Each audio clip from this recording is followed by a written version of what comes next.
एक छानपैकी निसर्गरम्य गाव होतं. त्या गावात एक प्रेमी जोडपं राहत होतं. त्यांचं एकमेकांवर प्रचंड प्रेम होतं, पण काही कारणास्तव त्यांचं प्रेम असफल झालं. त्यांचं लग्न होऊ शकलं नाही आणि त्या मुलीनं अर्थात त्या प्रेयसीनं आत्महत्या केली. आत्महत्या केल्यावर तिची प्रेतयात्रा निघाली. प्रेतयात्रा स्मशानभूमीत गेली. प्रेतयात्रा स्मशानभूमीत गेल्यानंतर तिच्या प्रेतावर एक चिठ्ठी सापडली.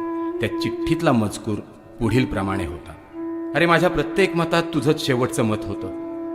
माझ्या प्रत्येक मतात तुझंच शेवटचं मत होतं, कारण तुझं मत आणि माझं मत एक मत होतं.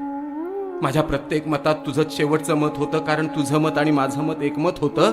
मग का निघालास तू असा निष्ठूर, की माझ्या प्रेमाबद्दल तुझं काही दुमत होतं? त्याच वेळी त्या स्मशानातली स्मशान शांतता चिरीत एक आर्त आवाज आला. तो आवाज असा होता, होय, तुझ्या प्रत्येक मतात माझंच शेवटचं मत होतं. अगं होय, तुझ्या प्रत्येक मतात माझंच शेवटचं मत होतं, कारण तुझं मत आणि माझं मत एकमत होतं. फक्त एकदा मागे वळून पाहायचं होतंस वेडे.